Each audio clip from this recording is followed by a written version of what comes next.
When The Old Guard dropped on Netflix in 2020, the story of age-old immortals navigating a modern world was fresh and thrilling and ripe for a sequel. Before you watch The Old Guard 2, here's a full recap of the story so far. Technically, the Old Guard story starts thousands of years in the past. How many years exactly? Something like 6,700 years, although Andy never says it in the film. Now, how old are you? Come closer and I'll tell you. As Andromache the Scythian, she spent those millennia warring across the face of the earth, most of the time alone, until she found another immortal named Quinn. They never age and rapidly heal from wounds, and only die from mortal wounds long enough for their bodies to patch up the damage and kick them back to consciousness. That's a blessing in battle, but a curse in captivity. In medieval England, the two were accused of witchcraft and executed multiple times before Quinn was sentenced to drowning in an iron coffin. Only, since she can't stay dead, the sentence was actually centuries trapped at the bottom of the ocean, constantly dying, reviving, and drowning again, endlessly, every few seconds. It's a pretty hellish way to go, and Andy never got over what happened. She's lived with that guilt ever since, and she blames herself for Gwen's fate.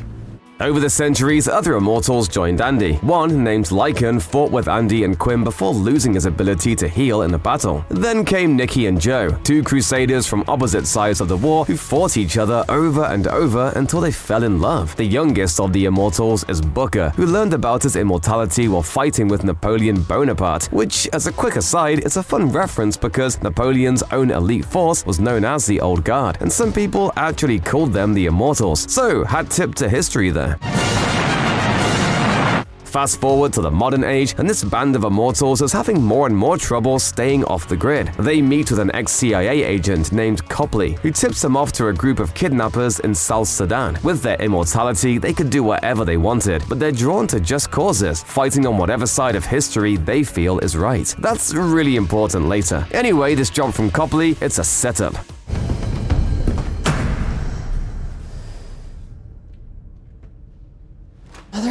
They're ambushed and gunned down, then come back to life and return the favor, accidentally giving Copley video evidence to prove their immortality.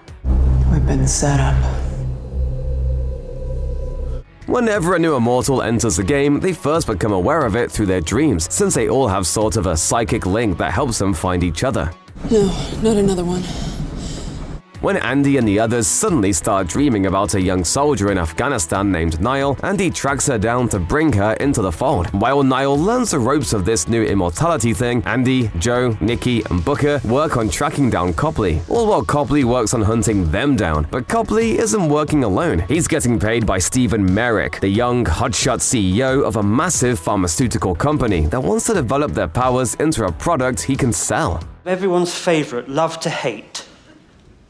Big Pharma.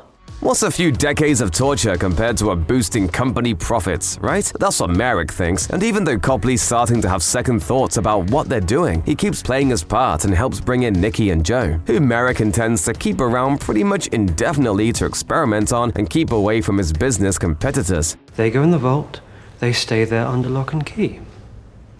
Forever? Copley's getting paid to Judas the Old Guard, but he really only started working with Merrick because he believed he was doing the right thing. He lost his wife to ALS and hopes that whatever lives in Andy's and the others' genes could really be a cure for the world. You could help end needless suffering.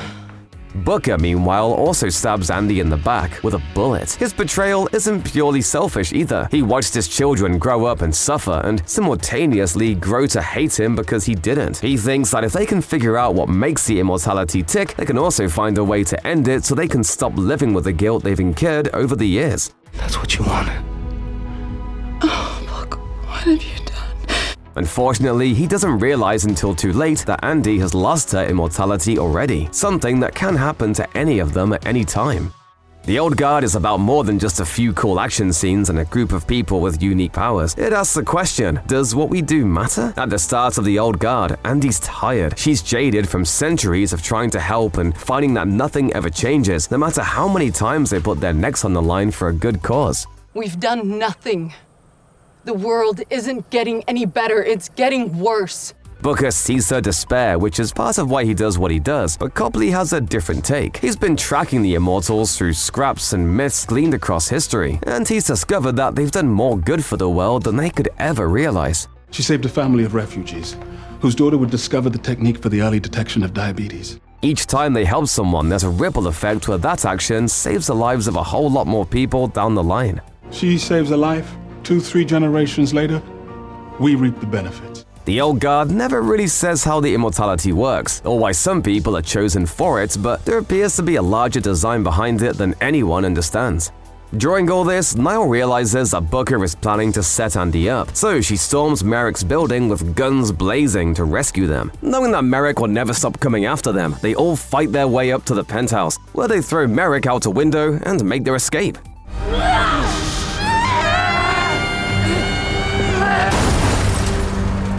For his part in betraying them, Booker is sentenced to 100 years alone, with no contact with the other Immortals.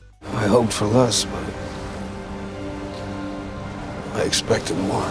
What else could they have done? Kill him? Ha! Meanwhile, everyone else gets a little injection of hope when Copley explains their ripple effects to them, finally offering at least a little insight into why they've been sentenced to these bleak, endless existences. With his connections, he also agrees to be their digital broom, so to speak, sweeping away any trace of them in the world so that nobody else discovers their secret. He's also going to help them find jobs, real ones from now on, so that they can continue making the world a better place for everyone. And just like that, it's a happy ending for everyone. Until 6 months later, when Booker comes home to find Quinn waiting in his apartment. What does she want now that she's escaped her ocean coffin? Is she looking for revenge, completely unhinged from those horrifying centuries spent under the sea? We'll have to watch the sequel to find out. Speaking of that, let's take a quick look at what you can expect from The Old Guard 2. No spoilers yet.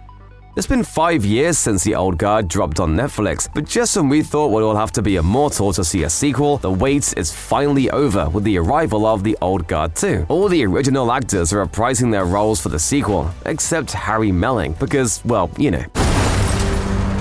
There are a few new characters too. The first is Discord, played by Uma Thurman, who has a serious grudge against the Old Guard. She's a bit of a mystery character, but the broad strokes are that she's older than any of them and has been watching from the shadows for a long, long time.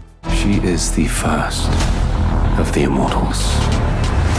She knows your histories, your relationships.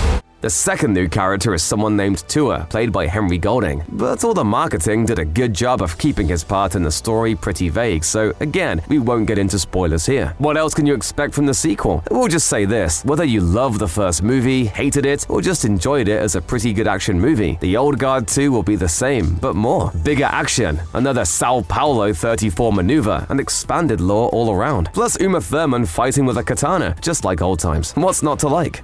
The Old Guard 2 sees a new director at the helm, but the writer of both films is the same, Greg Rucka, who also wrote the comics the films are based on. The first movie stayed pretty close to the comic, all things considered. The story was a little more streamlined on screen, and some locations and characters were changed up a bit, but the main thread of the story is all there in the comics, sometimes shot for shot and word for word. He's the moon when I'm lost in darkness, and warmth when I shiver in cold, and his kiss still thrills me even after a millennium. It's not a huge surprise, considering the same person wrote both the comic and screenplay. No one knows better than the original writer what's pretty good and what's cringy, right? So generally you got the good stuff without the extra filler in the movie. Will the second movie do the same? Let's take a look. Here we're going to get into potential spoilers for The Old Guard 2, so if you don't want that, now's your chance to dip. The second series of Old Guard comics is titled Force Multiplied, and it kicks off with Andy, Joe, Nikki, and Niall continuing to fight the good fight. Andy's still immortal on the page, and they're all living with the existential uncertainty that even though falling off a cliff didn't kill them yesterday, there's no guarantee it won't do the job today. In the midst of this, Quinn returns, although her name is Noriko in the comics, and she serves as the overarching villain for the story after having a sort of epiphany in Davy Jones's locker that convinced her it was time to start playing the bad guy for humanity. She and Andy were in love once, but with these opposing philosophies, they become enemies. After a few more twists though, by the time the dust settles, Andy has rejoined Noriko, putting her at odds with her old friends. How will all of that play out in The Old Guard 2? Well, expect a lot of changes. Those two new characters, Discord and Tua, they're not in Force Multiplied at all, though Noriko hints at other Immortals at the end, setting up a potential third volume called Fade Away that so far hasn't been released. But it could serve as their unpublished source material. After all, crossing volumes to steal pieces of the story would track with how the first film was written. Just as one example, the scene where Copley shows them how much good they've done in the world was pulled from the middle of Force Multiplied. In other words, this story isn't finished on both page and screen, leaving the narrative wide open to go wherever it wants. So even though we promised spoilers, that was sort of a lie. The best you can do is just grab some popcorn, hit play on the old guard 2, and enjoy the ride, wherever it leads.